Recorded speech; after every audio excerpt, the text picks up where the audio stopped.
Bora!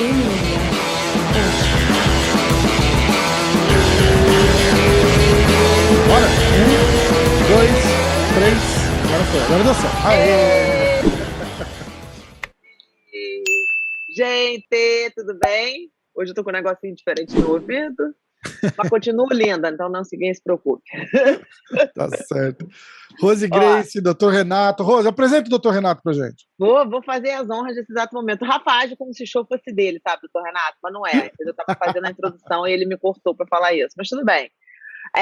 Esse é o famoso doutor Renato que eu falo direto no show o tempo inteiro. Nosso famoso, saudoso doutor Renato, que é um neurologista assim, que eu mais respeito no Brasil. Na verdade, um neurologista que eu respeito no mundo inteiro. Meu número um, assim. Para eu falar que esse é meu neurologista número um, você sabe que eu tenho total fé nele, né? E, doutor Renato, muito obrigada por você estar aqui hoje para explicar um pouquinho, para educar essa nossa comunidade do MMA, um pouquinho sobre concussão, sobre tudo isso. E me fala só um pouquinho, assim, você tem uma clínica, mas você também é chefe médico, chefe neurologista de vários hospitais no Brasil também, né? Ou ainda não? Como é que funciona isso? Primeiro, obrigado pelo carinho, pela amizade. Né? Vocês já sabem que vocês podem dar uns 90% de desconto aí nas palavras da Deus, tá certo? Então, tá certo? Eu sou um neurologista, eu sou professor livre-docente da Faculdade de Medicina da Universidade de São Paulo, sou representante da American Concussion Legacy aqui na América Latina, ou seja, no Brasil, toda a América do Sul. E sou médico de alguns hospitais. Eu sou o chefe do serviço de reabilitação pós-trauma de crânio, que envolve a parte de concussão, de trauma no esporte, do Hospital das Clínicas da Faculdade de Medicina da USP, e sou também médico do Sindicato dos Atletas do Estado de São Paulo. Né? Então esse é o meu envolvimento mais com a parte de esporte. Óbvio que tenho também o meu consultório e a prática clínica, né, da neurologia, e trabalho em hospitais grandes como o Einstein, o Sírio, aqui dentro do estado, da cidade de São Paulo.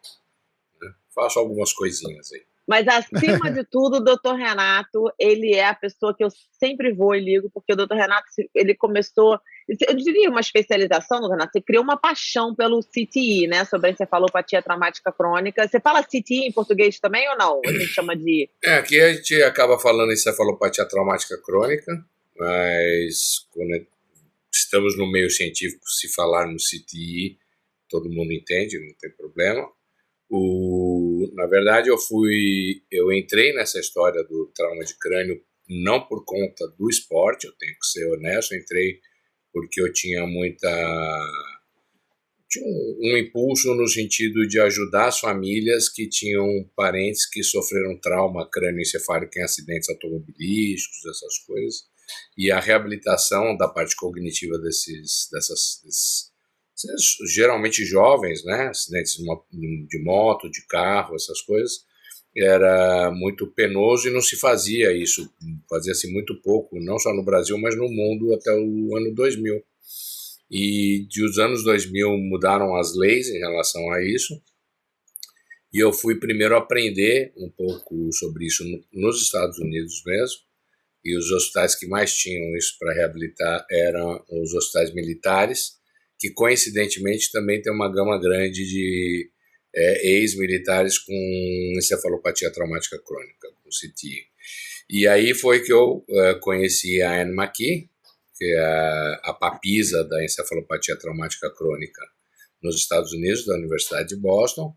Conheci o Chris Nowinski, conheci a Rose, e aí eu também já tinha aqui no Brasil um envolvimento muito grande com o esporte, não só no boxe, principalmente, porque eu comecei a receber atletas do boxe aqui no Brasil, e no futebol. E tanto que o primeiro caso de um atleta do nosso futebol, do soccer, publicado no Brasil, e o terceiro caso do mundo, que é o caso do Bellini, que a família doou o cérebro, eu estava envolvido aí nesse estudo, te acompanhou o finzinho lá da vida, né, do Bellini. Quando ele faleceu, a família, de maneira bastante nobre, doou o cérebro para a Faculdade de Medicina da USP, e tivemos, junto com a Lea Greenberg, que está em São Francisco, na Universidade da Califórnia, em São Francisco, e com a Anne McKee, a grata, vamos dizer assim, possibilidade de discutir o caso dele, as lâminas, né, e ver que ele tinha encefalopatia traumática crônica. Esse era um caso do professor Ricardo Nitrini, e foi aí que tudo, vamos dizer assim, essas peças foram se encaixando, e hoje no serviço que eu sou responsável no Hospital das Clínicas, nós temos um braço bastante forte, que é ligado ao esporte, aos traumas do esporte, e obviamente em encefalopatia traumática crônica. Esse é um resuminho aí da história. O banco de cérebros da USP é um dos maiores do mundo, se não for o maior do mundo, não é verdade? O banco de cérebro da USP é interessante, que ele é um dos grandes bancos, ele é o único no Brasil, né? Então no Brasil, isso é uma pena, porque nos Estados Unidos existem bancos de cérebro em várias universidades, em vários locais, e inclusive tem uma central para receber esses cérebros, fragmentos desses cérebros em Cleveland, que polariza tudo, e eu posso, por exemplo, doar fragmentos de 10 cérebros e fazer um estudo com 100 cérebros, porque eu passo a fazer parte de um consórcio, né, que é esse consórcio que fica sediado todos os fragmentos em Cleveland.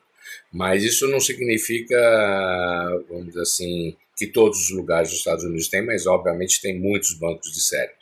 Em trauma de crânio, o principal é da Universidade de Boston, que é a chefia desse banco de cérebros é da Anne McKee.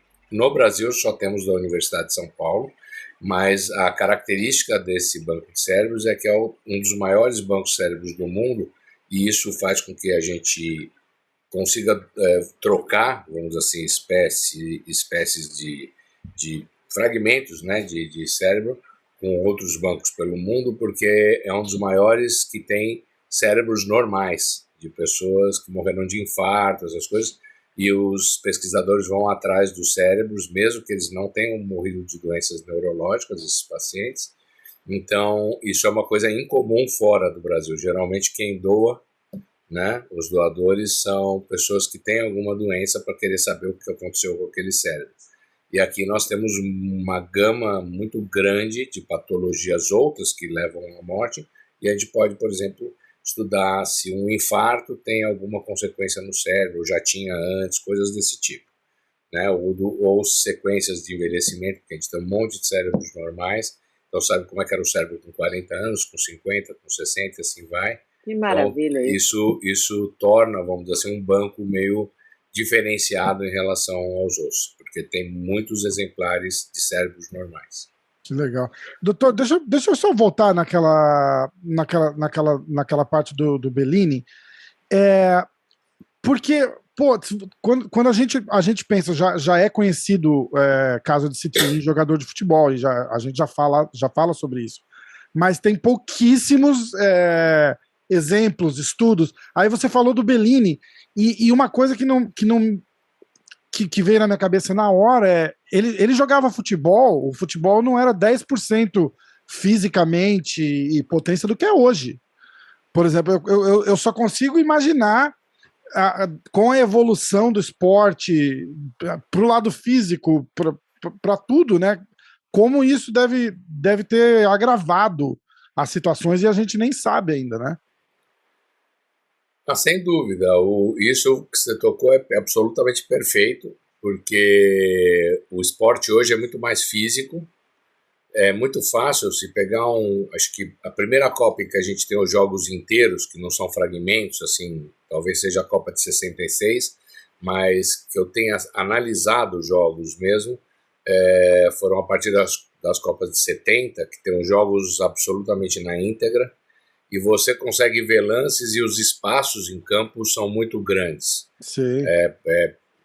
Para quem é fã de futebol, né, do soccer, sabe, por exemplo, aquele último gol do Brasil na Copa do Mundo contra a Itália, em que o Clodoaldo dribla todo mundo, meio time da Itália, passa depois lá para a ponta esquerda e chega para o Pelé, e o Pelé rola a bola para o Carlos Alberto, E os espaços é uma coisa impressionante. Um lance daquele não existe hoje, né? Exatamente. Então já teria alguém grudado no Pelé, já teria todo mundo grudado em alguém, e eventualmente não só grudado, mas com uma cotovelada no rosto de alguém. A gente até brinca, né, que o Gerson era o grande passador. O Gerson pegava a bola assim, botava as duas mãos na cintura, com a bola no pé, parava, olhava para a esquerda, olhava para a direita e resolvia para quem que ele ia lançar a bola.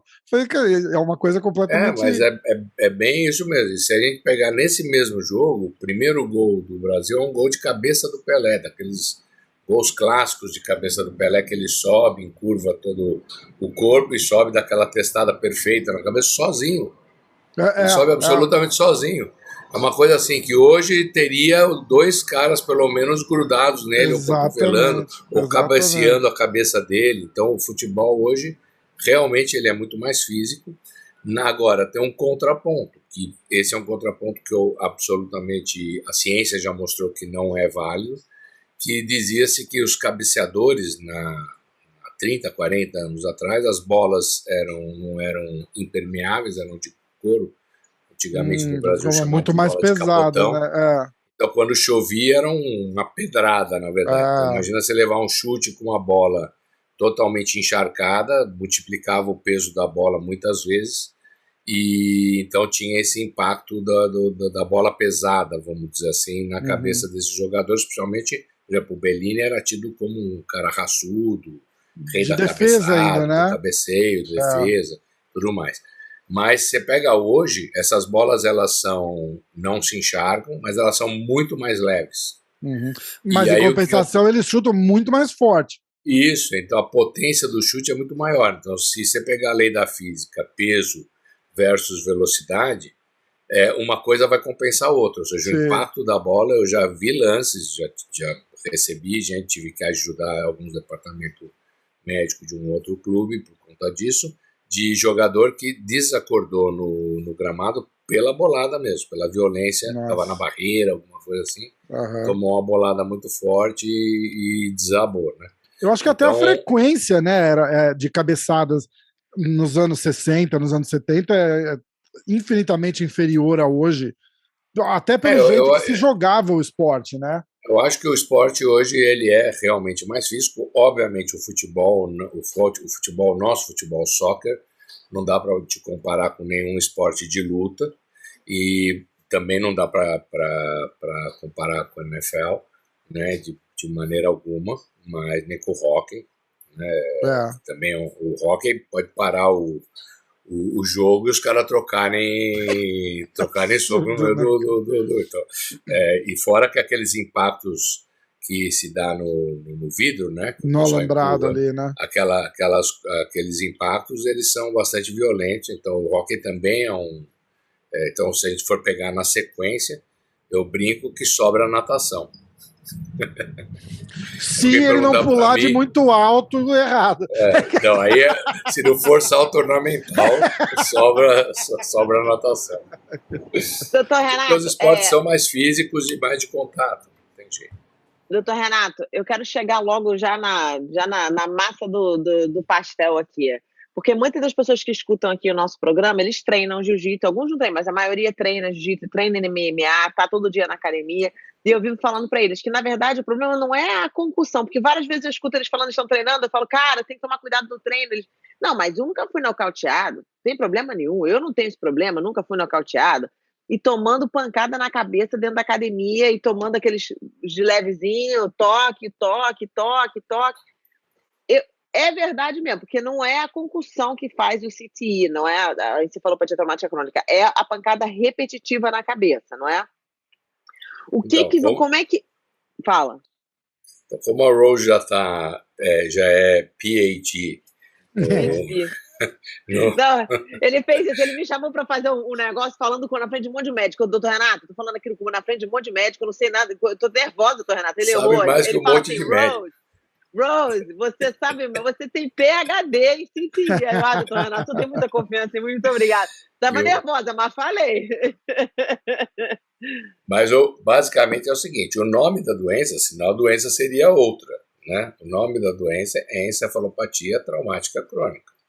Chronic Traumatic encephalopathy, ou seja, o que está se falando não é concussão crônica, eles estão falando em trauma crônico, ou seja, pancada na cabeça crônica.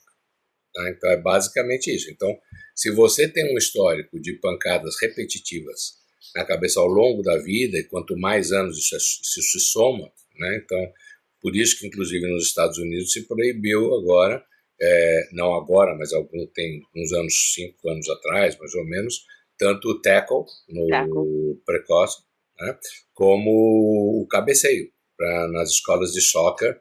O do cabeceio, inclusive, é lei federal, ou seja, foram os pais das crianças que entraram com uma moção na Suprema Corte para simplesmente proibir que antes, não sei se é 12 ou 14 anos, não se possa cabecear a bola. Então, é a mesma lógica. Né? Então, se a gente for pensar, são traumas repetitivos. Né? Então, existe subconcussão, a pessoa fica em pé, às vezes fica um pouquinho tonta, né? E lutador, esportista, ou seja, gente que gosta de competir, não admite que tomou uma cacetada e que sentiu. Porque o cara, ele se sente uma máquina um atleta, ele é competitivo, então ele não vai admitir, ele vai, geralmente tem raça, ele vai continuar lá na atividade que ele está, não importa se é o futebol americano, se é o hockey, se é o jiu-jitsu, se é o MMA, não importa o que ele está fazendo, ele não vai admitir que ele sentiu. Boxe, ele vai continuar lá em pé, tomando pancada e ainda rindo do outro, e ele está sentindo, mas ele finge que não. E mesmo que ele ache que ele não está sentindo, ele está tomando pancada. Então, e aí tem que sempre lembrar uma coisa, a encefalopatia traumática crônica se fala muito no esporte, mas existe também junto aos militares, e aí é por um efeito, não é de pancada direta, mas é por efeito de onda de choque das bombas, né? Você explode bomba e o ar é deslocado e esse indivíduo recebe o baque, dependendo da distância que ele está, esse baque pode ser maior ou menor, né? E existe violência doméstica, que as pessoas não falam, mas eu gosto de dizer, principalmente contra as mulheres. Né? Então, principalmente contra as mulheres, principalmente contra os homossexuais, violência doméstica é um fruto assim bastante importante de ser sempre tocado na encefalopatia traumática crônica. Porque e criança também, né? Criança, eu vejo no Brasil, eles chacoalham, eles batem. Eu vejo no Brasil batendo na cabeça das crianças direto, a vontade de eu agarrar a mãe, enchê-la de porrada. Isso é violência doméstica. E nenê que é chacoalhado no ar, né? Nossa. Que é o shaking head syndrome, que existe essa doença em crianças com menos de 1 ano. Então, tudo isso faz parte de lesão encefálica por trauma. Então, doutor Renato, eu vou fazer umas perguntas para você, que você vai provavelmente falar, não é possível que ela está me fazendo essa pergunta, mas é porque eu estou fazendo a pergunta, porque eu já sei o que esses caras falam para mim, então eu quero que você responda, porque, óbvio, santo de casa não faz milagre, entendeu, doutor Renato? Então, eu falar... Quer que eu faça as do Insta primeiro? Pode fazer. Porque aí, de repente, já... eu não repito alguma. Já anula, Pergunta do Gabriel Touros. A longo prazo, o boxe sem luva é menos prejudicial do que o convencional? Aí, eu vou só acrescentar o seguinte, porque existe o romance, né, de dizer que o boxe sem luva não machuca tanto, porque o cara não bate tão forte para não quebrar a mão. E quando, na verdade, bom, eu deixo o senhor falar. É bom, não, né? Mas pode falar. Aqui, porque o que a gente... É a parada que a Rosa estava falando do treino. Ah, mas o cara não me nocauteia. Não, mas se você levar 500 soquinhos na cabeça e um nocaute, provavelmente acho que o um nocaute faz menos mal do que os 500 soquinhos na cabeça. Tá. Você prefere receber uma paulada na cabeça, vamos dizer assim, uma pancada na cabeça com um taco de, vamos dizer assim, material meio plástico ou esponjoso, mesmo que duro, ou com um taco de beisebol de verdade de madeira? Acho que o esponjoso, né? Vocês, entendeu? Ou seja, se mesmo, vamos dizer assim, com a força maior ou menor, é óbvio que uma coisa que se, vamos dizer assim, deforma, isso é física, isso é lei da física. Quanto mais você deforma, mais você absorve impacto. Então, inclusive, quanto maior for essa luva, e o tamanho da luva no boxe, quem pratica boxe sabe disso, já tem um monte de estudos sobre isso, também ele é maior ou menor dependendo da categoria. Dependendo das categorias, tudo mais, essa luva é maior. Porque quanto maior, mais espuma tem, quanto mais material deformável tem, mais impacto você absorve na luva. Inclusive certo? No boxe amador, né? A luva maior e o pessoal, além de tudo, o capacete, né? Exatamente. Aí tem a história do capacete também, que existe uma grande polêmica sobre o capacete, porque o capacete chega e fala, o capacete, se você usa o capacete, você teoricamente bate mais na cabeça, porque você sabe, ou então expõe mais a sua cabeça, porque é aquela história, depende do capacete, e o grande problema não é só a pancada em si, e sim a desaceleração do cérebro dentro da caixa craniana. Então a gente tem vários fatores envolvidos. Você toma uma pancada, mesmo que não seja tão leve, mas o seu cérebro chacoalha um monte de vezes durante 20 anos da sua vida, tá? Você tem que lembrar que dentro da sua caixa craniana, dentro do osso, né, o cérebro dentro do osso, ele está acomodado de tal maneira como se tivesse 3 andares, tá certo? Então o cérebro ele se encaixa, o cérebro é uma coisa mais ou menos assim, ó, tá vendo? Uhum. Eu não tenho aqui um cérebro, mas ele é uma coisa mais ou menos assim. Então tem uma parte inferior, tem uma parte no meio, uma parte mais alta, e ele se encaixa no osso do crânio em 3 andares. Então imagina que se o meu cérebro vai para frente, eu bato em barreiras ósseas em 3 andares. Se o meu cérebro vai para trás, eu tenho uma barreira óssea que é a parte de trás do cérebro. Então o meu cérebro fica batendo em osso conforme ele se chacoalha. Não é só o impacto, que o impacto é muito importante, e essa força, vamos dizer assim, sendo expandida, né, dentro do cérebro, como também o movimento do cérebro. O cérebro não está preso, ele está se deslocando dentro de uma caixa craniana. Então, tudo isso tem que ser considerado na encefalopatia traumática crônica. Tanto que existem lesões típicas na região frontal e nessas regiões temporais aqui, ó, do cérebro, por causa desse deslocamento do cérebro dentro da caixa craniana. Então, é muito importante a gente saber que você não precisa perder a consciência, você não precisa ser nocauteado. Você, tomando pancada todo dia, você está em sofrimento, vamos dizer assim, ou pelo menos colocando em risco o cérebro que você tem lá dentro. E mais ou menos, isso a gente tem estudos na NFL, não em esportes de luta. Uhum. E se a gente for pensar na NFL como um esporte até, vamos dizer assim, com menos pancada do que o boxe ou o MMA, tudo mais, né, direta na cabeça, e assim mesmo tem um número grande de concussões, 30% mais ou menos das pessoas, dos jogadores, dos ex-atletas, né, acabam tendo algum tipo de lesão cerebral constatada. Isso o banco de cérebro antes eles achavam que era cerca de 80%, 90%, mas a verdade é porque quem doava é quem estava doente. E hoje, se vocês pegarem todo mundo que pratica, os ex-atletas, né, mais ou menos 25% a 30% ficam doentes em algum momento da vida em consequência das pancadas, que é bastante. Rose está no mudo. Eu quero dar até um alô, o fato de que na USP, agora no ML ali da USP, chamaria o ML da USP, é correto falar isso? A medicina legal. Que hoje, durante o dia, se você tiver algum falecimento durante certos horários, de 7 da manhã e 5 da tarde, eles passam por um questionário e a gente determinou, se o atleta for profissional, quer dizer, se ele recebeu dinheiro para ser atleta, a gente conversa com a família e explica o que é o CTE, explica dessas coisas todas, e eles, para ver se a família doa o cérebro para a gente ali no spot. Então, essa foi uma das mudanças feitas há não muito tempo atrás, e a gente já coletou vários cérebros, estudou os cérebros e achou gente que nem sabia que tinha nada com alto grau de CTE. Teve um até que era um goleiro de futebol de salão, e pegou, ele tinha 80 anos, 80 alguma coisa antes. Você lembra desse caso, né, doutor Renato?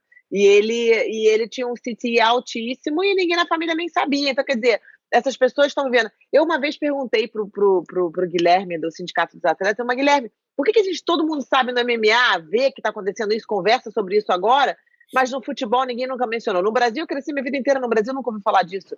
Porque às vezes, quando você está mostrando os sintomas, está tendo os sintomas, e me corrige se eu estiver errada, tá, doutor Renato? Em algum momento aqui, nessa conversa inteira, se eu estiver errada, me corrija. Você nunca está errada, Rose. Nem se você estiver errado, a gente tem coragem de falar, então continua. Não, doutor Renato, não faço isso, você sabe que eu estou aqui aprendendo. Então, assim, que os atletas de futebol, hoje em dia, não são tão mais conhecidos e tudo, e você está vendo esses tipos de sintomas nos atletas de MMA que ainda estão lutando, estão no auge. Então, você está vendo os sintomas com o atleta de MMA no auge, o atleta de boxe, às vezes, no auge, e você não vê no futebol, porque ele já está há anos e anos e anos que ele não joga, anos e anos que ele não faz nada. Então, muito legal, muito legal. Eu só queria dar esse ponto aí para vocês. É importante, isso é fundamental, mas é importante dizer que hoje, dentro da classificação clínica na encefalopatia traumática crônica, nós temos basicamente 2 grupos grandes, que quem sugeriu esses grupos foi o pessoal lá da Universidade de Boston, ou seja, a própria Anne McKee, e na parte clínica o Robert Stern, né? E dentro da American Concussion Legacy Foundation, né? Isso, a Concussion Legacy Foundation, o próprio Chris Nowinski, junto com o professor Robert Cantu, que foi de Harvard e hoje está na Universidade de Boston também, né? Então, essas pessoas, junto com outros patologistas, neuropatologistas, neurologistas clínicos, eles são os pioneiros em fazer classificações para essas lesões, é muito interessante. Mas uma coisa é fato, é que hoje se sabe que tem 2 grupos grandes, vamos dizer assim, clínicos separados, que na verdade é um contínuo, mas a gente tem 2 lados, vamos dizer assim. Um grupo que tem muito mais quadros tipo demenciais, como se fosse doença de Alzheimer. Do outro grupo que tem muito mais quadros da parte comportamental. Então, tem surtos psicóticos, entram em depressão, tem alterações de comportamento, ficam agressivos. Esse é um grupo. Geralmente o grupo que tem alteração comportamental é o grupo mais jovem, com menos de 50 anos. E muitos deles, inclusive, começam a ter essas alterações comportamentais, não obrigatoriamente, mas muitas vezes, ainda no final de carreira, às vezes no processo da carreira. Eles ainda não são ex-atletas, eles ainda são atletas e começam já a ter essas alterações, dependendo do esporte, da suscetibilidade de cada um. Enquanto que esses com mais de 50 anos, obviamente, que tem mais esse quadro parecido com doença de Alzheimer e que não é doença de Alzheimer, por exemplo, dou um exemplo, e eu posso falar do Bellini tranquilamente, porque é um caso de domínio público, né? Então não estou expondo nenhum paciente. Nós temos outros, mas esse é um caso que eu posso falar. Que teve uma doença que foi acompanhada pelo professor Ricardo Nitrini, eu tenho que citar os médicos que o acompanharam, o Dr. Leonor Takada, do Hospital das Clínicas, eles que o acompanharam o caso do Bellini clinicamente, e foi um caso que, desde o início do diagnóstico até o falecimento, ele teve 18 anos de doença. Uma doença de Alzheimer dura, em média, 8 a 12 anos, ou seja, 10 anos é a média para uma pessoa falecer. Ele praticamente teve o dobro.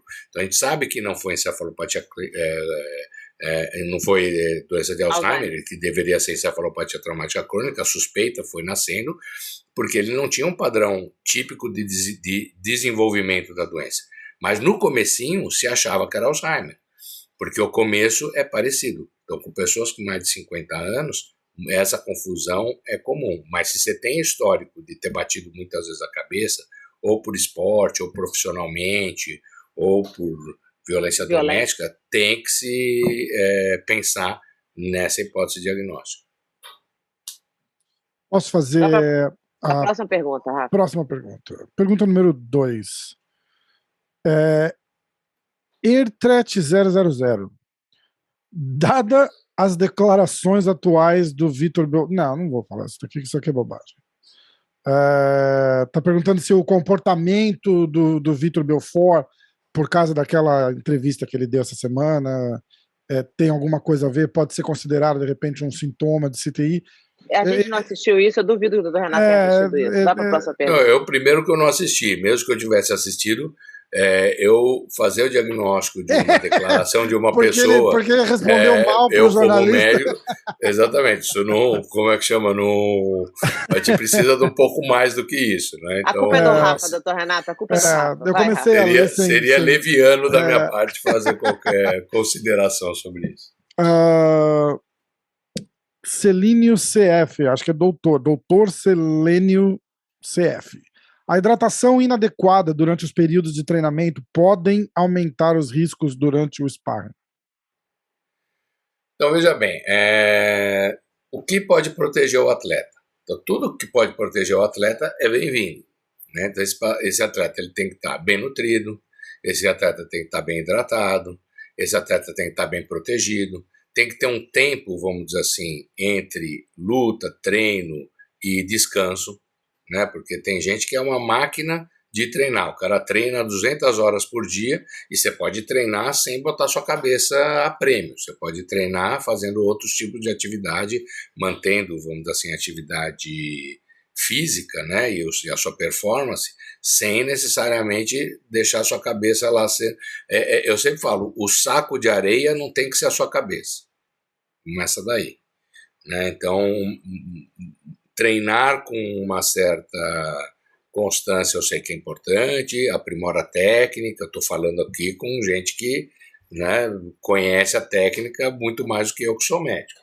Mas o que eu estou colocando é que isso não significa que o tempo todo você tem que estar expondo a sua cabeça. Então, tudo isso dosado, né, inclusive hidratação, inclusive, por exemplo, peso adequado, porque a gente sabe que tem atleta que às vezes para poder lutar num peso ou no outro perde mais peso do que fica sem comer, sabe que todas essas maluquices são feitas, isso eu sempre falo, esporte de alta performance não significa saúde, esporte de alta performance, muitas vezes é sacrifício.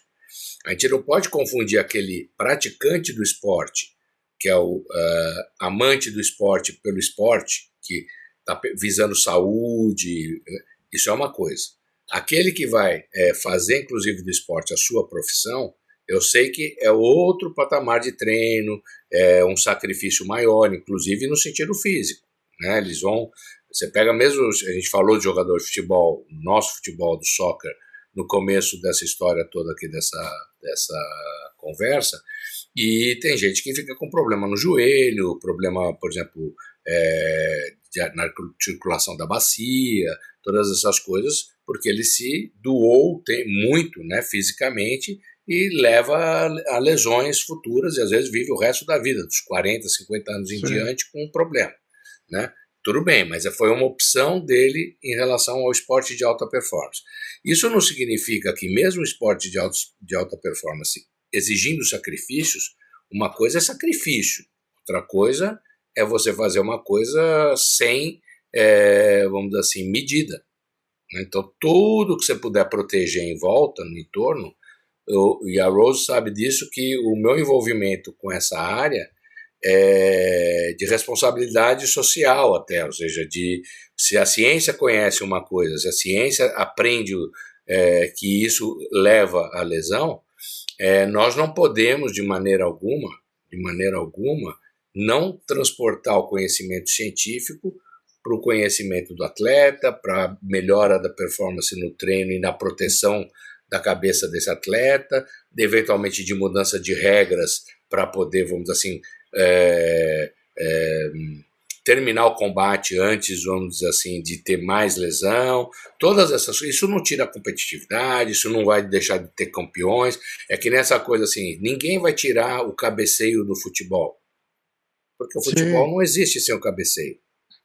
Mas isso não significa que você tem que ficar 2 horas treinando cabeceio todos os dias no seu treino. De repente é melhor você treinar tecnicamente, alguma coisa com posição meio assim simulado, do que você cabecear a bola, vamos dizer assim, propriamente. Exatamente. Então, existem maneiras de você poder aperfeiçoar. Eu sempre falo esgrima nas Olimpíadas. Se esgrima nas Olimpíadas não fosse eletronicamente, né, falando, os toques são eletrônicos para pontuar. Imagina quanta gente morria Entendeu? Então a gente tem que começar a seguir exemplos desse tipo. A gente tem tecnologia para poder contar os golpes, eventualmente os golpes não serem tão fortes. Perde a graça o esporte.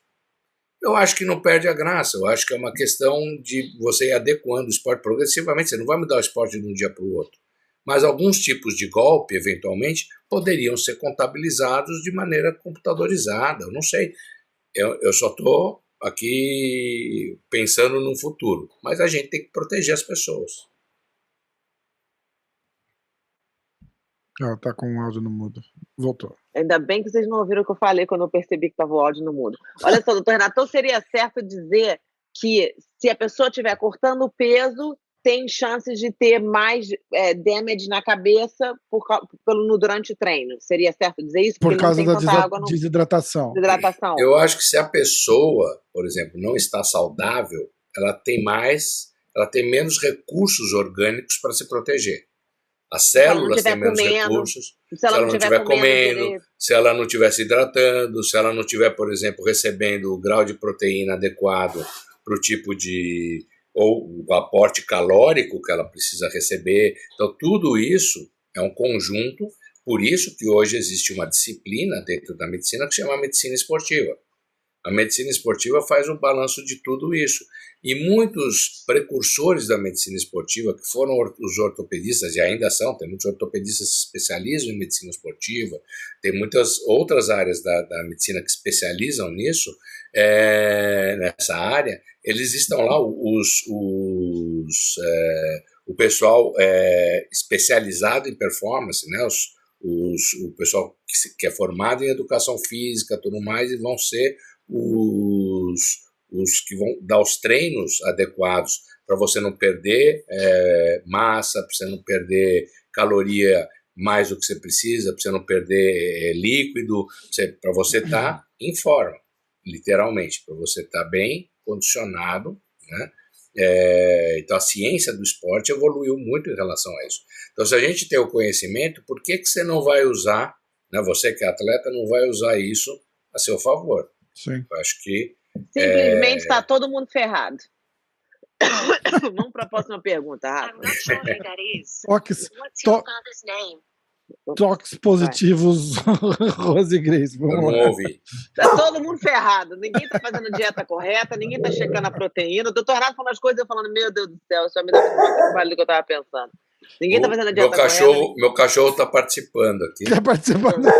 A minha Siri também, estamos bem, né? A Siri também começou a falar aqui. Vai, Rafa, próxima pergunta. Miguel Marques.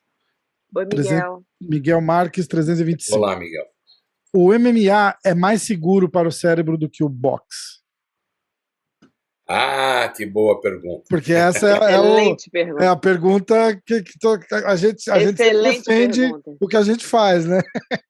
É aquela história. Eu acho que depende do grau da luta, depende tem um monte de questões aí que a gente pode colocar. Então, primeiro assim, qual que é o objetivo das lutas? O objetivo primeiro, se a gente for pensar, é o nocaute. O que é o nocaute? O nocaute, basicamente, é a concussão.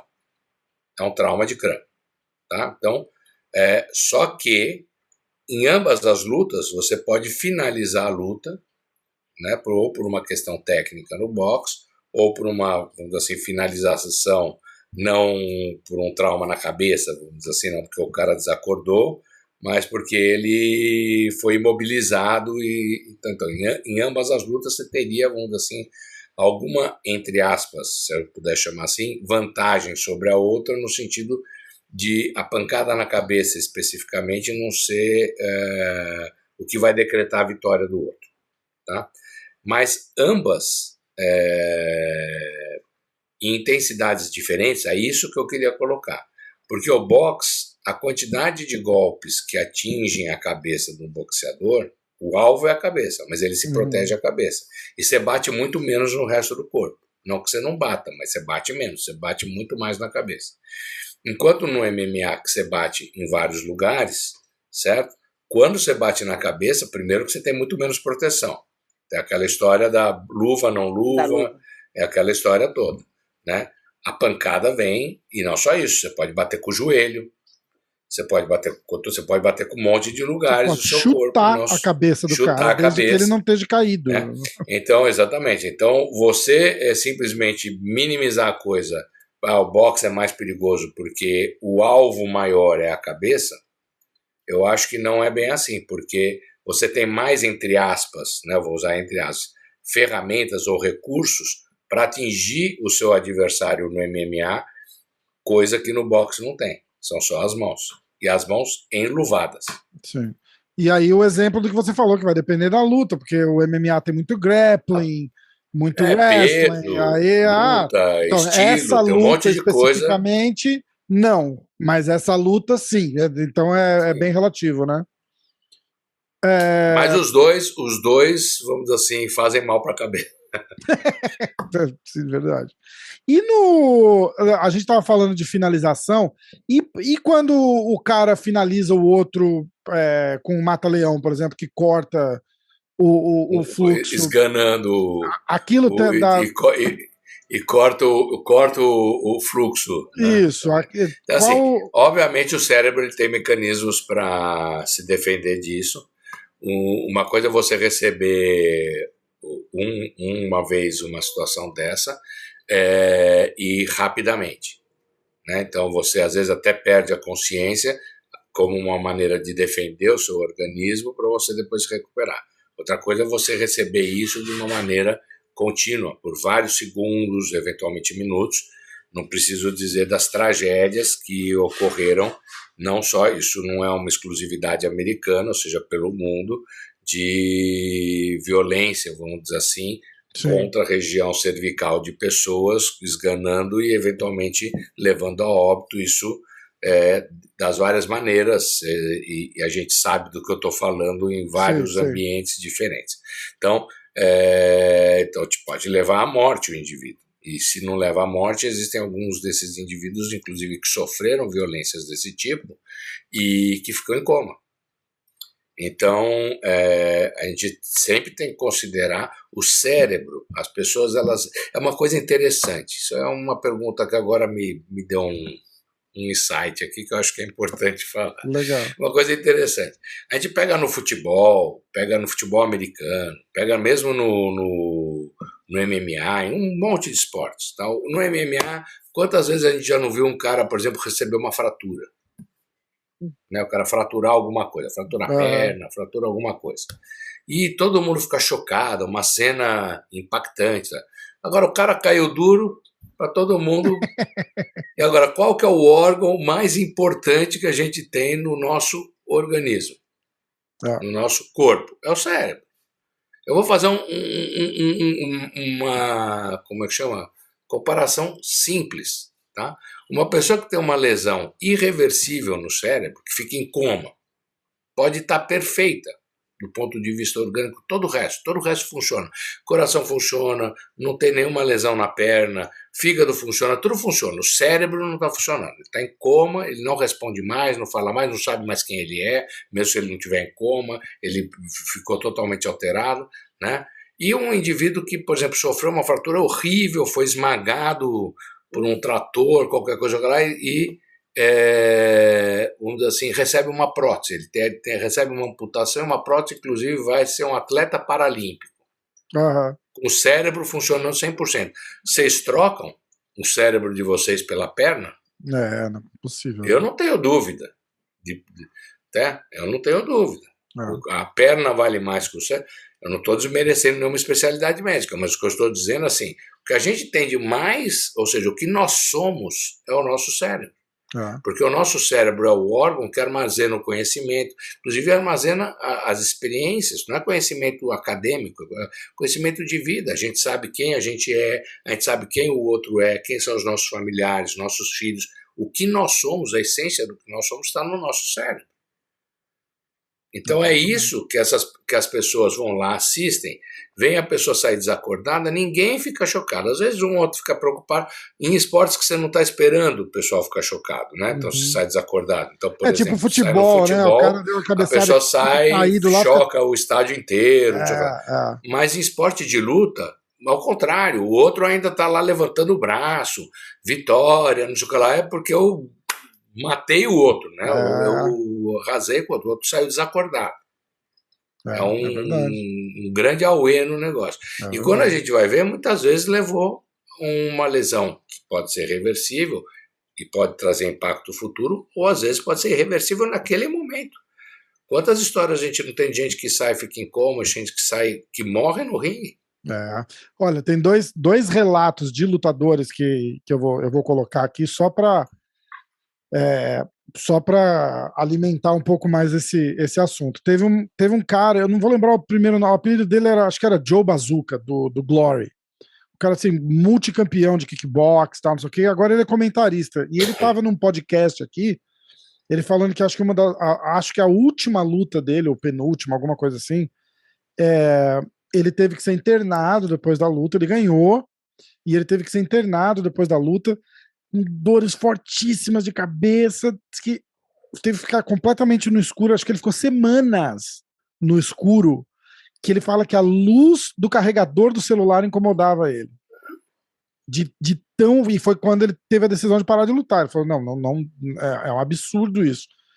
E uma outra, tem um atleta de MMA que luta ainda, os dois lutam, que é o Rory McDonald e o Robbie Lawler. A última luta que esses caras fizeram, o Rory McDonald perdeu a luta e ele vai levando porrada, ele perde todo o osso do nariz aqui durante a luta e ele continua levando porrada ali. E aí chega um momento que ele bota as duas mãos no rosto e senta e acaba a luta. Praticamente ele desiste. Aí ele conta o minuto que antecede essa decisão dele de cobrir o rosto e sentar. Ele falou que cada vez que ele levava um jab, ficava tudo branco e voltava assim 1 ou 2 segundos depois. Cada porrada que ele levava dava um flash. Tava numa luz estroboscópica. Um flash na cara dele, e ele dava um passo para trás, e aí voltava em 2 segundos, e ele continuava, levava outro. E aí ele falou que foi aumentando o tempo que aquela luz, aquele flash ficava, até que ele levou 2 ou 3 e ele não conseguiu mais ver nada. Foi a hora que ele bota. A descrição perfeita para isso, acho que é um curto-circuito que tá rolando ali, né? Tipo, o cara fala: bicho, você vai. Mas você falou a palavra certa, é mais ou menos isso. Essa força de impacto é tão grande que você tem como se fosse um choque nos neurônios, por isso que o cara, inclusive, apaga. Mas, é esses 2 exemplos, eles vêm de encontro ao que a gente está comentando aqui o tempo todo, né? Qual é o limite das coisas, até onde a gente pode ir, quando tem que parar a luta, né? Então a gente tem que ver sangrar até a morte, como que é o negócio, tem que ter uma proteção, por exemplo, o boxe, por mais que se fale também que é violento e tudo mais, mas existe um limite, tem um médico no boxe que interrompe a luta, que tem o poder de interromper a luta. Não é só depois que o cara cai, ele pode interromper a luta antes quando ele percebe que ele já está sem reação, ele pode pedir para interromper a luta. Então essas coisas a gente sabe que acontecem e que, vamos dizer assim, se é uma escolha do indivíduo que ele quer botar o cérebro dele em vida, ótimo, mas vamos colocar até um certo limite, vamos tentar, porque para quem é médico como eu, quem é neurologista como eu, que vê o estrago depois, porque aquela história, você nunca considera o tamanho do estrago se você não conhece o tamanho do estrago. Sim. Quando você vê o tamanho do estrago depois, e cada pancada que você está vendo, uma cotovelada, eu estava preparando uma aula agora, antes de entrar aqui no programa, eu estava preparando uma aula sobre concussão no futebol, porque saíram 2 estudos, acabou a semana passada o Congresso Mundial de Neurologia, tá? Teoricamente seria em Roma, mas foi online, né? Então, nesse congresso teve 2 apresentações, um sobre a Premier League, tá? Inglesa, e outro sobre a UEFA, sobre dados de lesões na cabeça por cada 1000 jogos. 2 estudos muito interessantes, e os resultados são por grupos diferentes, universidades diferentes, e os resultados são muito parecidos, né? E eu estou falando do futebol, do soccer, né? se você fizer um estudo desse no MMA, se fizer um estudo desse no boxe, se fizer um estudo desse no hockey, na NFL, que a gente consegue fazer muito estudo em universitário, em college, mas você não consegue fazer tanto estudo na NFL. Eles não deixam. Apesar da NFL ter dado agora um dinheiro grande para fazer estudos em concussão, eu até com ele, mas são para universidades americanas. Por enquanto estou por aqui no Brasil, então não... Não por muito tempo, não por muito tempo. Vale a pena lembrar a todos vocês que estão ouvindo que se você for no rosegrace.org, você pode fazer um pledge no seu cérebro. O pledge do cérebro não é para você doar seu cérebro para mim, não, tá? Os pledge do cérebro você assina para você poder fazer parte da piscina. Você ia falar da piscina? Onde Não. estão todos os atletas. Não? O pool de atletas não é a mesma tradução, é o grupo. O grupo de atletas que a gente vai poder estudar. Então, isso é para poder fazer testes, não testes clínicos, para a gente poder fazer questionários, essas coisas, perguntar. Então, assim, porque você não precisa doar o cérebro, não. Não, é só dizer que você está afim de participar dos estudos. Aí você vai lá, rosegrace.org, tem escrito pledge, você vai lá e faz o pledge do seu cérebro lá, tá? Por favor, porque eu estou precisando estudar vocês um pouquinho mais a profundo. Vai para a próxima pergunta, Rafa. Olha eu aqui, já estou esfregando a mão, porque a gente... E só para deixar claro, não é a Rose que vai estudar o seu cérebro. Ela só vai fazer a conexão com a pessoa certa, isso. Ela tá montando um grupo de gente muito competente para fazer isso. Exato, exatamente. Então se eu tivesse a oportunidade de participar, eu estou fazendo propaganda porque eu tenho interesse em estudar também, tá certo? Mas... vai ser gente de universidades muito importantes, de centros importantes. Agora, brincadeira à parte, isso é uma maneira da gente saber. O DARPA, por exemplo, que é uma parte de pesquisa dentro do Departamento de Defesa americano, eles que criaram essa coisa de colocar o sensor, você saber o tamanho da força, porque isso, na verdade, era capacete de soldado. E hoje tem esses sensores nos capacetes dos jogadores da NFL.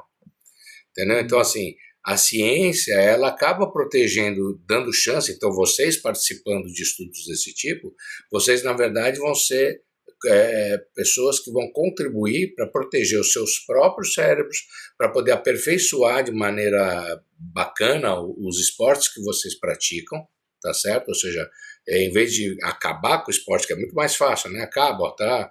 A pessoa está se arrebentando lá, vamos acabar com o negócio. Não, vamos dar maneiras de proteger com base científica em como fazer melhor, para todo mundo continuar praticando, mas sem colocar a vida ou o cérebro em risco.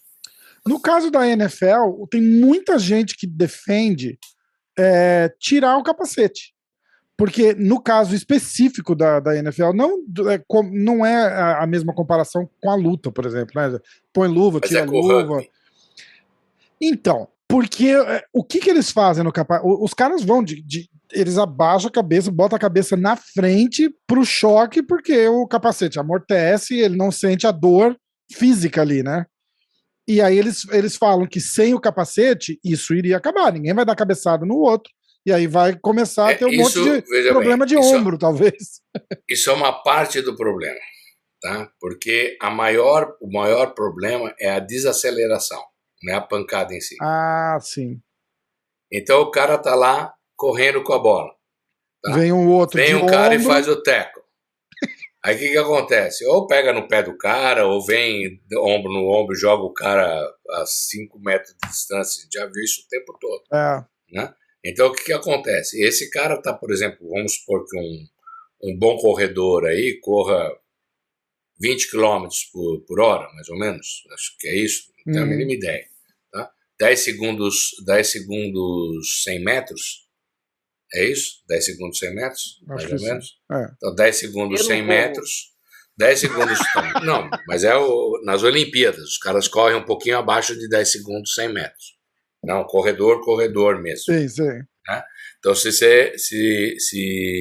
basicamente, se você pegar, o cara tá 20, 30 km por hora lá correndo, no futebol americano. E aí, de repente, ele vai para zero. Ele encontra um paredão na frente dele. Ele vai para zero, não precisa bater a cabeça. Entendi. O cérebro dele dentro da caixa craniana faz isso aqui, ó. No exemplo da corrida olímpica lá, a mesma coisa que o cara fazendo aquele sprint de 100 metros, bater numa parede aconchoada que seja, né? Para não se machucar, mas a desaceleração. Mas é o que eles fazem. A parede é acolchoada, porque o uniforme não é todo acolchoado, ele não está batendo numa parede de cimento. Exatamente. Eles estão batendo numa parede acolchoada, mas o cara estava a 30 e foi a 0. Entendi. O cérebro dele estava a 30, isso é inércia, a parte mole do cérebro continua a 30 e a parte dura, que é o crânio, a calota craniana, está a 0. Então ele tem um impacto de 30 km dentro de um negócio que é de uma substância que é o cérebro, que é super delicado. Entendi. Então o problema não é, por isso que se proibiu o tackle nos meninos abaixo. Eu sempre confundo futebol, um é 14, outro é 12 anos. Então eu não sei quem que é o soccer, se é 14 anos para cabecear a bola. Sim. Acho que é o contrário. Acho que é 12 anos para cabecear a bola e 14 anos para sofrer o tackle. Entendi. Então, se eu estiver errado, vocês me corrigem. A minha filha está na high school, né? A de 15 anos chegou para mim e falou: mãe, eles vão fazer futebol agora. Não se preocupa que não é tackle futebol. Já avisei que você não ia deixar, que é flag futebol. Eu falei: olha, não quero nenhum futebol para você, tá? Só para você saber. Mas ela falou que é para eu não me preocupar, que ela vai explicar. E ela estava na aula e começou a explicar sobre CT. A professora falou para ela: tem uma doença que dá no atleta, porque estavam falando do caso do Aaron Hernandez. Aí ela falou, CT, você sabe sobre isso? A minha filha mas ela, como é nova na escola, né, começou semana passada na escola nova, ela, mãe, eu não falei nada, mas eu queria falar Chronic Traumatic Encephalopathy, eu queria contar tudo pra eles, mas não falei nada. Eu vou dizer pra você que se ela fala tudo, os outros amiguinhos lá, os colegas vão ficar com raiva dela, vão pegar lá Foi isso que ela falou. Não, foi isso que ela falou. E eu, minha filha, você tem que educar os seus amiguinhos, porque se eles jogam futebol, eles têm que saber. Ela, mãe, pelo amor de Deus, não me mata de vergonha. Ai, Rafa, doutor Renato, eu tenho uma outra. Eu tenho tanta pergunta para fazer para você, porque são perguntas que eu quero fazer por você falando para eles, como eu já disse. Tem mais alguma aí, Rafa, para fechar isso aí ou não? Não, aqui já foi. Okay. Beleza, então assim, a gente já. Uma coisa que eu recebo toda hora deles aqui também, porque tem os sintomas, né? Tem os sinais e sintomas. Eles acham que quanto mais soco der no queixo, mais forte eles vão ficar para na hora de ser nocauteado não acontecer. Por favor, doutor Renato, explica para esses garotos que eu falo tanto que isso não é verdade. Ou, desculpa. Então, como eu obedeço tudo que a Rose fala, não é verdade. Mas agora eu vou falar cientificamente por que não é verdade. Tá? Então, primeiro que é o seguinte, mais ou menos, vou dar um exemplo que não tem nada a ver com isso. Eu botar a mão no fogo e me queimar, e se eu fizer isso 10 vezes, eu vou deixar de me queimar? Não, eu vou continuar me queimando. Ou seja, isso, eu me agredi, eu sofri uma agressão repetida um monte de vezes, não vai impedir que aquela agressão continue provocando a lesão. Ao contrário, como diz a própria doença, se é repetido, quanto mais eu levar, mais eu vou estar absorvendo, vamos dizer assim, essa energia para o meu cérebro e mais, não resistente eu vou ficar, mas, na verdade, falando um português bem claro, mais com os meus parafusos mais soltos eu vou ficar, tá certo? É mais ou menos isso. Então, o que protege, na verdade? O que protege é você aumentar a sua massa muscular. Isso é uma coisa que a gente, óbvio, tem um monte de coisas que protege, mas estou dizendo no sentido físico, de preparação física, é aumentar a massa muscular. Se eu tiver o pescoço de médico como o meu, que não sou atleta, e tomar uma cacetada de qualquer atleta que lute profissionalmente MMA, adeus, doutor Renato. Nunca mais vocês vão ouvir falar de mim, porque vocês vão, no máximo, fazer uma homenagem na missa de 7º dia e um abraço, porque eu não sobra, doutor Renato. É uma só. Bem dada é o suficiente. O que acontece? As pessoas que lutam, vocês sabem disso, têm uma musculatura, fortalece a musculatura de pescoço, musculatura de ombro, e isso faz com que você tenha um arcabouço muscular mais desenvolvido, e isso serve como mais, vamos dizer assim, proteção de absorver impacto. Você absorve mais impacto. Então não é tomando queixo soco no queixo, é você melhorando a sua musculatura, Quanto mais músculo você tem, mais você tem condição de absorver mais impacto. E, obviamente, quanto mais músculo você tem no resto, também você tem mais condição de dar uma pancada maior no outro. Então, você vira uma máquina, vamos dizer assim, no sentido orgânico, mais capaz para absorver e dar impacto, e causar impacto. Né? Então, isso é a lógica do negócio. Não é levanta pancada. Tá? Ouviram, né, meninos? Não vou falar mais nada. Vocês agora estão ouvindo o doutor Renato, não é de mim mais, não. A outra, doutor Renato, fala. Tinha uma pergunta que eu acabei não fazendo, desculpa. Tô cheio de pergunta. A gente vai ter que fazer outro episódio. A gente faz outro. Eu nem comecei ainda. Davi R2. O cérebro pode se regenerar com o repouso adequado? Boa pergunta. Essa é uma ótima pergunta. Sim.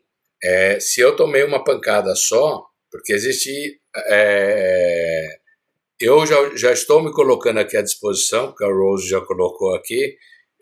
Eu virei quantas vezes vocês precisarem que eu venha para esclarecer as coisas aqui, porque tem muita pergunta. Legal. Tá? E como isso é uma causa, vamos dizer assim, que a gente abraça, no sentido de ajudar vocês também a se protegerem, quantas vezes precisar, a gente vai estar à disposição.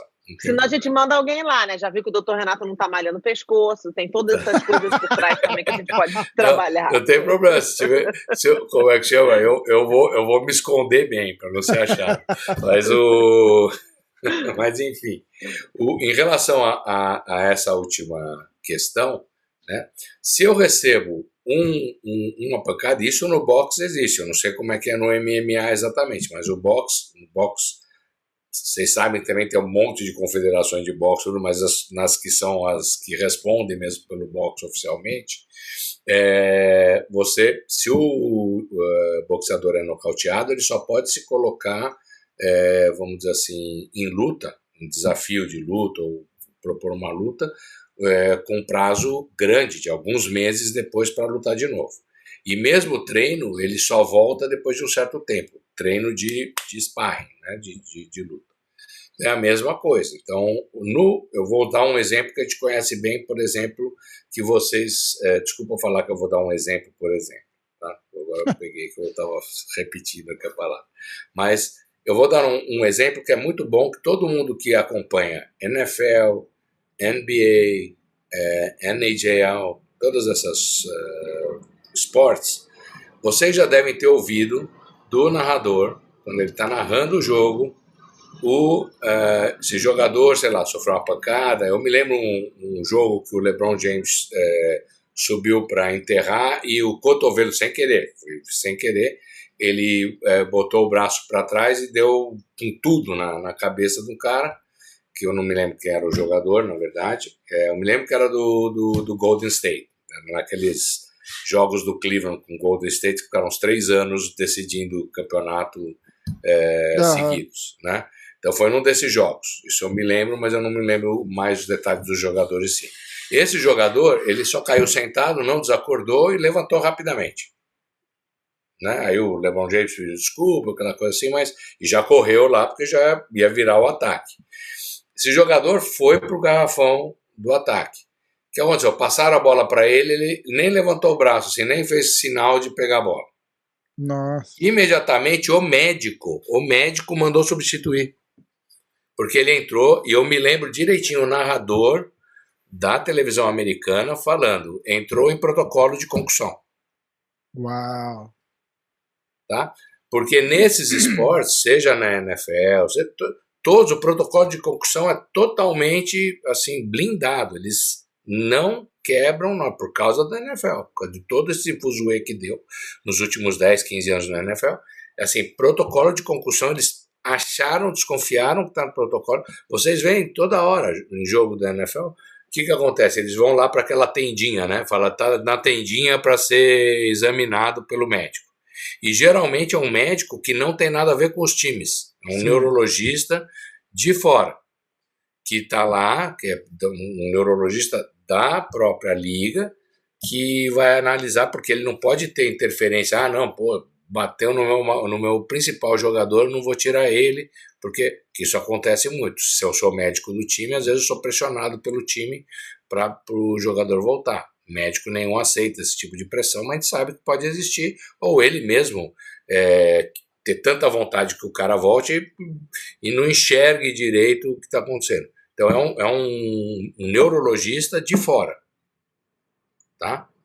Ok. Ad hoc, que está fora do negócio. Doutor Renato, quando a pessoa se sentiu, não se sentiu bem, tomou uma pancada, eu vou falar rápido, porque eu sei que a gente tem que terminar o tempo, mas eu tenho uma coisa que eu quero falar. Não se sentiu bem, foi nocauteado, ou passou mal, tomou uma pancada forte na cabeça, pode dormir ou não pode dormir? Então, veja bem, isso é uma pergunta muito fácil. Pancada na cabeça, pode dormir ou não pode dormir? Teoricamente, pode dormir, porque se você vai entrar em coma, mesmo que você não queira dormir, você entra em coma. Cara, que bom, doutor Renato, você está me mandando dessa maneira. Você vai não, entrar mas em coma, vai entrar em coma. Ou seja, se a pessoa teve uma lesão tão grave que vai dormir e não vai acordar, é porque ela entrou em coma.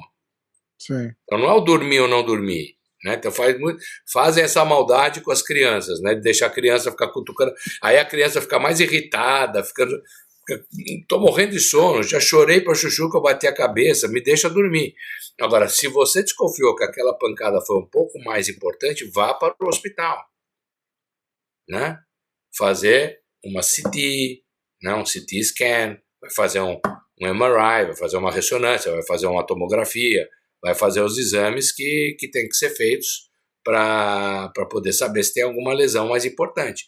Não tendo, às vezes, se foi um quadro de uma pancada na cabeça que você achou que foi mais importante, o médico ele vai deixar lá pelo menos 12 horas em observação, no mínimo, e vai estar sob controle. Agora, se é uma coisa muito leve, agora percebeu que a pessoa está afundando, que é diferente de estar começando a dormir. Ficou sonolenta, você cutuca, a pessoa acorda, responde, está tudo ok, é uma coisa. Agora, você começa a cutucar, a pessoa não consegue ter uma resposta adequada. Essa pessoa está afundando o nível de consciência, tem que ir para o hospital. Eu sempre falo, na dúvida, peque por excesso. É, verdade. Agora, não é dormir ou não dormir, porque se entrou em coma, vai entrar em coma. Pra gente finalizar aqui hoje, que na verdade eu tô assim enlouquecida, porque parece que foram só 5 minutos que eu não consegui fazer. Eu tenho uma lista. Se você ver minha lista de perguntas agora, o Rafa vai falar: caraca, vão ser 10 episódios, não é um só. Assim, mas eu não posso finalizar sem falar sobre uma coisa que é muito importante para mim, que eu falo direto nesse show aqui, que são os benefícios da cannabis na recuperação do cérebro. Lógico, né, que eu vou falar sobre isso, né? É lógico. Então, uma das coisas do Dr. Renato é um médico que você começou a entender e prescrever cannabis para atletas que estavam sofrendo com certos sintomas desse, né? O que a cannabis faz no cérebro? Porque o entendimento que todo mundo tem, que o cara está lesado por causa da cannabis, vai destruir o neurônio deles, se ele usar qualquer coisa, qualquer tipo de CBD, qualquer coisa, qual é realmente o valor da cannabis em relação ao cérebro? Tem um estudo. Cala a boca de todo mundo. Cala a boca de todo mundo agora, Renato. Tem um estudo fantástico que acabou de sair. É fantástico mesmo. É um estudo muito legal que falam assim: você recomendaria usar maconha para adolescentes, assim, liberar maconha geral, não sei o que lá? Eu, particularmente, não. Aí vocês vão falar: estou chocada de ouvir isso.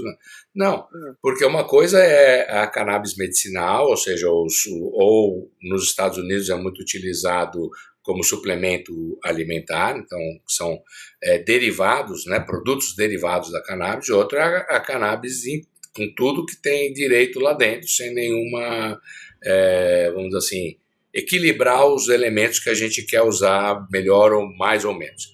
Mas o interessante é que, por exemplo, é isso de chegar e falar que fumar maconha em jovens, isso é terrível, mente ruim, porque destrói neurônio, é ao contrário, ele aumenta o estímulo dos neurônios. Então, o grande problema é o jovem ele começar a ficar usando muito e se distrair, por exemplo, das coisas mais importantes, que é o estudo, não vai trazer nenhum dano para o cérebro desse indivíduo. Então, por isso que se recomenda, não se recomenda no sentido de recomenda, se for usar, use depois já da fase adulta, tá?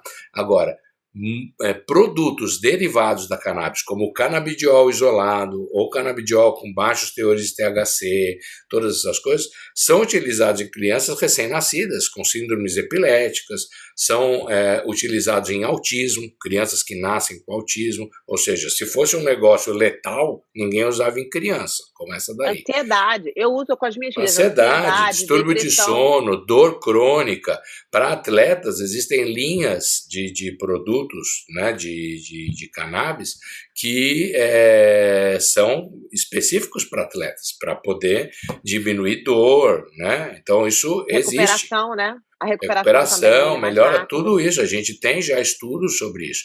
Tem um monte de estudos, porque isso é uma área nova da ciência, começou a explodir de uma maneira científica mesmo, se conheceu como o mundo da cannabis, ou seja, os endocannabinoides e os receptores endocannabinoides, mais ou menos na década de 80, com um israelense chamado Meshulam, né? Mas produtos mesmo para seres humanos, a gente fez muito estudo em animais, começaram a aparecer principalmente depois de 1910, vamos colocar assim, nos últimos 10, 11 anos. E, então, muitos estudos clínicos ainda estão sendo feitos. Então, a gente já tem muito estudo em epilepsia, em dor, em autismo, em essas recuperações de tecido, essas coisas, tem muito mais em animais do que em seres humanos. Mas, na prática clínica, a gente vê cada vez mais que realmente tem um real uso, principalmente se vai usar no esporte, e tanto que foi tirado da lista dos medicamentos proibidos pela UADA, o canabidiol isolado, o canabidiol sem o THC. A gente sabe que hoje é uso corrente, faz muito menos mal do que o opioide, aliás, não faz mal em relação ao opioide.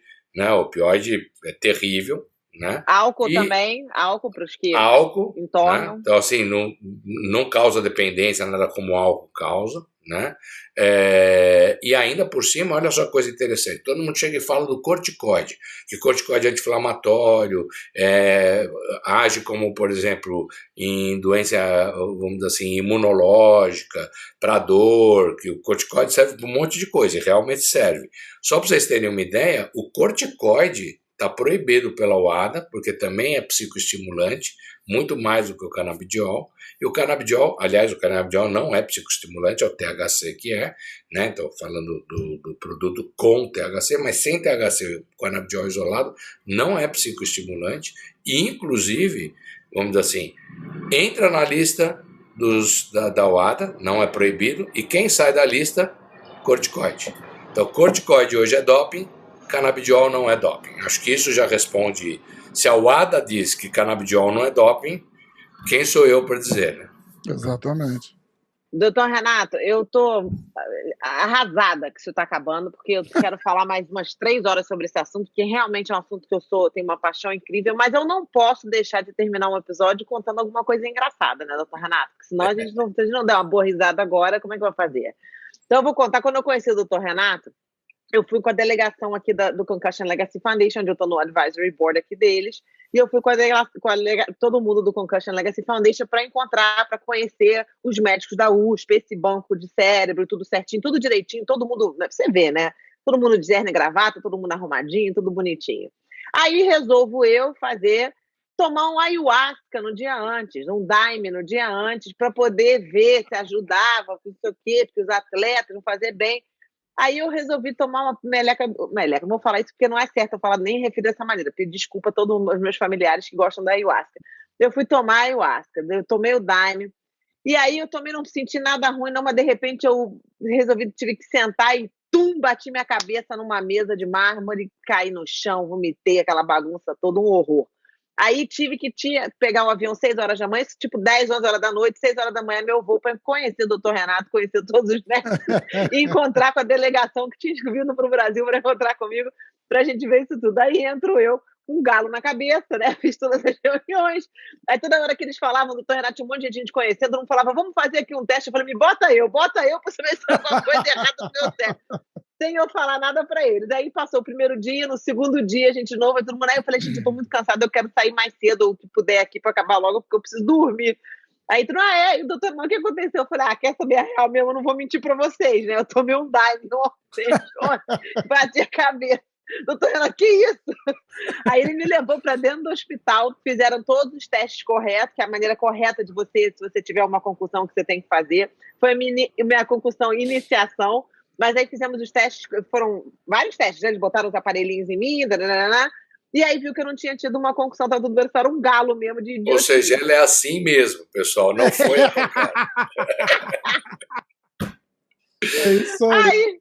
E todo mundo, você fez, os caras dos Estados Unidos aqui do Concussion Foundation, peraí, você fez o quê? Você fez o quê? Eu falei, amigo, eu tomei um Daime, na real, e aí bati a cabeça. Não foi por esporte, não foi por nada disso, foi realmente. Mas eu acho que essa é uma história realmente engraçada, mas fica uma mensagem aí, que a gente peca por excesso. Tá na dúvida, vai checar. Eu achei que eu estava ótima, mas eu estava exausta, estava ela estava totalmente falando mole lá, porque devia ser do voo e tudo mais, mas a gente não ia justificar pelo voo. E ainda bem que nenhum dos exames deu alguma coisa. Não, graças a Deus, nada demais. E foi assim, fui super bem atendida lá no Hospital das Clínicas, foi, né, que você me levou lá, no Hospital das Clínicas. Super bem atendida, já entrei lá, tipo, tirando uma onda com o doutor Renato do meu lado, eu parecia até artista famoso lá. Eu falei, caramba, aí checaram tudo, tava tudo bem. Mas é a importância de você checar o seu cérebro depois de, normalmente, quando eles têm a luta, eles não checam depois. Quando tem o treino, com certeza ninguém tá checando depois e não se sabe o que tá acontecendo. Mas a gente vai falar mais sobre sinais, sintomas, essas coisas todas, que eu tenho tanta coisa para falar do doutor Renato. Isso aqui é o primeiro, bota aí, parte 1. Não tem nem condições, porque eu nem comecei ainda. Então, parte 1 de vários. A gente podia, de repente, fazer um ao vivo também, que as pessoas podem mandar as perguntas no ar ao vivo também, né? Seria legal. Podemos combinar. Doutor Renato, bem-vindo agora à parte do staff agora do MMA Hoje, porque de hoje em diante você vai vir aqui toda hora, porque não vai dar. Vou dizer para vocês, honestamente, que para mim vai ser um prazer imenso poder participar mais do que uma vez. Vocês sabem o carinho que eu tenho por você e pelo assunto, poder ajudar as pessoas, né? Eu já estava batendo papo aqui antes de começar o programa, então eu em dezembro, fim de dezembro e janeiro, vou estar em Nova York. Então, de repente, a gente faz um dentro do estúdio. Presencial, então, vai ser legal. Aí. Pode ficar no meu quarto lá na casa do Rafa, viu, doutor Renato? Tá convidado. Ela tem um quarto. A sorte dele é que eu tenho família nos Estados Unidos. Agora eu considero vocês extensão da minha família. Com certeza. Muito obrigado, doutor Renato, muito obrigado, não só por ter vindo aqui no show, mas pelo que você faz, por proteger nossos atletas, porque você sabe, você mais você protege esse pessoal, eu me sinto protegida, porque quem meu filho beija, minha boca adoça. E essa comunidade precisa de profissionais que nem você. Eu sou fã de carteirinha. Muito obrigada por você. E eu aprendo tanto com o doutor Renato, mas tanto. Se eu tenho PhD em CTI, certamente meu Deus, professores titulares é o doutor Renato. Porque eu pergunto tudo, eu ligo para ele qualquer hora do dia e da noite. O doutor Renato, está acontecendo isso com alguém? Como é que eu faço aquilo? E ele está sempre disposto a ajudar todos os atletas de MMA que eu mando na direção dele. Faz tudo o que for necessário e eu sou, assim, eternamente grata ao senhor e a tudo que o senhor faz aí. E você sabe que eu sou fã número 1. Nós que somos gratos, eu agradeço, inclusive, a participação de hoje, já me coloco à disposição de participar outras vezes. E, na verdade, eu acho que é isso que você falou mesmo, é um espírito de comunidade, de nos ajudarmos, né, uns aos outros, para que os atletas tenham consciência, conhecimento e se protejam também, a gente saiba como ajudá-los. Eu acho que a causa maior do esporte, apesar da competitividade, é saúde. Então vamos atrás dela da melhor maneira, aprendendo todo dia e também podendo distribuir, né, a informação com qualidade, isso é importante. Demais. Obrigada. Obrigada, Rafa, por você ter vindo aqui no show também. De nada, Rosa, um prazer. Um prazer ser convidado, não, de verdade. Mas agradecer a Rose por fazer esses episódios acontecerem, né? É muito legal. São os meus papos favoritos, assim. É bom porque a gente tem um monte de perguntas e nunca ninguém com autoridade no assunto para conversar, né? É tudo assim, eu li. Você leu aonde? Eu li por aí. Ninguém tem a fonte exata para para revelar. E tudo é tudo meio que disse-me disse, fala isso, fala aquilo, ouvi dizer. Então, isso esclarece bastante. Acho que todo mundo ganha. Foi bem legal. Contem comigo. Obrigada. Beijo, gente. Obrigado. Olha, esse é o primeiro de muitos, hein? Porque se você visse a minha lista de perguntas, nossa senhora, nem Salva cheguei pro lá. próximo. De repente, semana que vem a gente faz outro. Beleza. Tchau, gente. Um abraço, Tchau pra Rose. vocês. Doutor Renato, obrigado. Até mais. Um abraço para você.